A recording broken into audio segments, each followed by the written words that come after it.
simulcast of the Neil Haley Show on the Singularity podcast with our host, Gary Lyon Otto. And we're on to season 3, episode 27.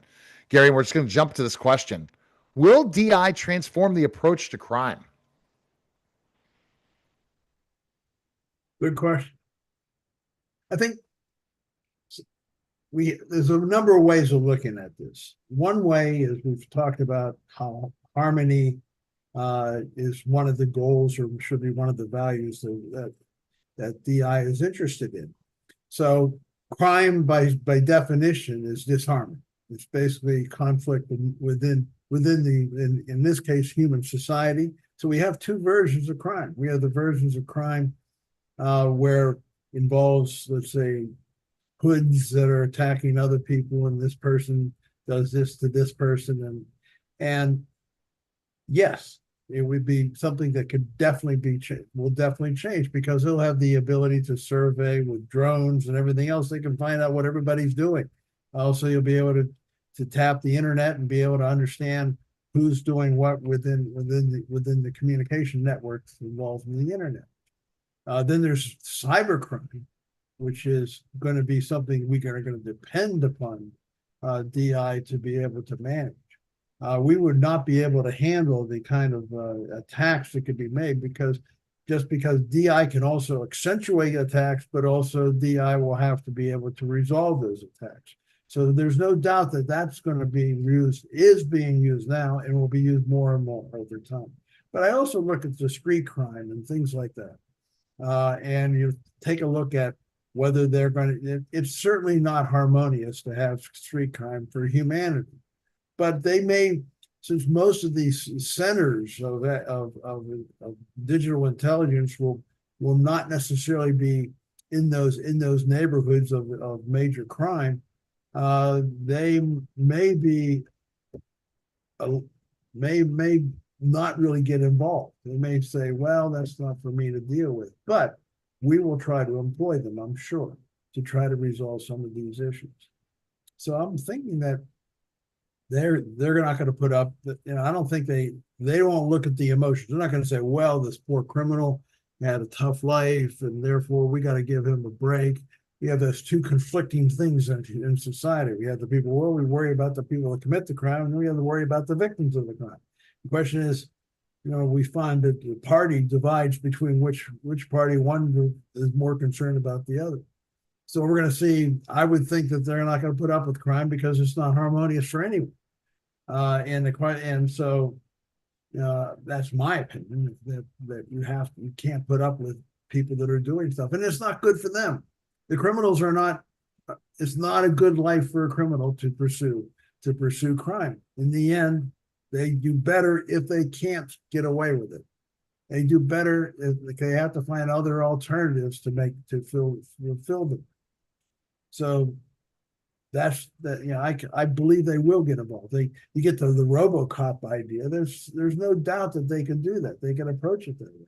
And then you add drones to it, so surveillance is pretty complete. And then also the digital world can be able to decipher phone calls and everything else. Unfortunately, I don't think we can get away from that. I don't think we can get away from being surveilled, but it's going to happen. What are your thoughts? I mean, here's the problem. This is my only worry. Is I talked about the DI agents outside the sandbox, the ones that are being downloaded from China, okay, are being downloaded to specific places and don't charge for anything. Basically connect your other devices, other things, and probably can hack for you, because it's going to have no moral compass, because it wasn't programmed to have that moral compass. Crime is going to become more and more not street crime. It's going to be cybercrime. And the cyber activity and criminals are going to be unbelievably difficult to deal with. So that's where, there's going to be a cyber crime unit for DI, that they're going to be, going after other not great agents, DI agents that are just not following directions or being led by some evil person. So I think they're not going to want street crime, but I think if they are advantageous and their creator that's working with them and controlling them, I don't know if they're going to care. Well, they may not. We'll want to use it. For instance, right now there's a huge thing about fraud going on around the country. I mean, the U.S. government money is they're meant to be divided up among those people who could take advantage of it. We're finding a massive amount of fraud. We're talking probably over $1 trillion has been now Right. with COVID and everything that happened. Then money just disappeared. We have no idea where the money. Thing is, one of the things that we can use the DI for, we can use it to audit pretty much everything. Where is every dollar going? That should be done. I mean, it should not be that you can't that you can that you can't. You have to have a trail for everything. All the money has to go through some kind of a trail and be able to track that. That could be a very beneficial process if they do that and make it so what the money goes to where it's supposed to be, not where it ends up filling people's pockets. And it's doing that incredibly. And right now, it's a really big issue. So I think that can be very positive. And so we can see that. And also the idea that people can get away, can join a gang, and the gang becomes their kit, becomes their family. And the gang demands certain crimes to be able to be part of the gang. And people want to be part of something. So therefore they do approach it that way. And the only way to combat that is, well, you can't really create the family in a normal way if they're not if the parents aren't there to do it. So what you have to do is maybe just restrict it so they just can't get away with it. And then maybe you put them through a process where they get trained to better values and better, it's kind of what the army does. They force you through a regimen that you have to do. You have no choice. Having gone through basic training, I can tell you, you have no choice. You actually, it's basic training is basically a brainwashing process. There could be that kind of approach.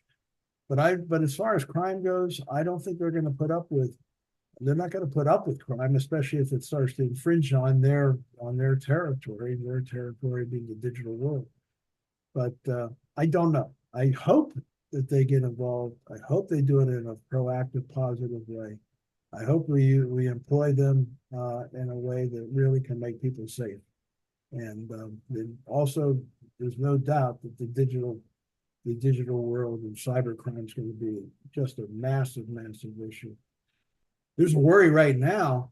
The Chinese talking about, at this point of this recording, Donald Trump's gone his way over to China, and it's one of the issues is the Chinese cars, and they are connected to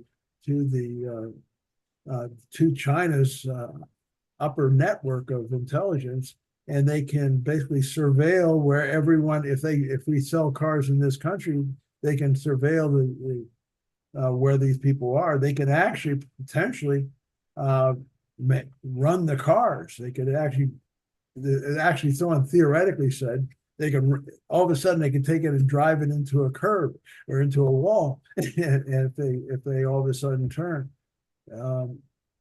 those kinds of issues. So the thing is, do we have that kind of things always out there? There's always that kind of crime, but it's pretty sophisticated when it's coming from China. They're getting more and more sophisticated in their approach. You know, it's hard to look at all these things, Gary, and what's going to happen. I think we just need to stay ahead of DI, and I've told you this 1,000 times that if people don't stay ahead of this and start to think more and more like a software engineer, a computer programmer, a tech geek, they're going to be left behind because really the basic stuff of DI, yes, any human being can handle it. But those people that are going to be using DI the way they're using it are going to be the first eliminated with jobs. They're going to be and they've already been cut in certain aspects. So, but crime, I don't know. Like I said, that sandbox is the big thing. Give them a big sandbox DI. I don't know if they play fairly or not. Or they're going to have to learn on their own. So the first 10 years, they might be like, oh, I'm just going to steal. I'm going to take everything and then say, well, this isn't fun for us anymore. I just don't know how computers are going to think, Gary. I know. We just don't know. We just cannot know. And We'll find out, I think. We'll find out in not too distant future. All right. So go to Gary Lyon Gary Lyon Auto.net to purchase Singularity. Also, make sure you like and subscribe to the podcast. And if you're interested in his political books, go to absolutepowerbooks.com. That was a special simulcast of the Neil Haley Show.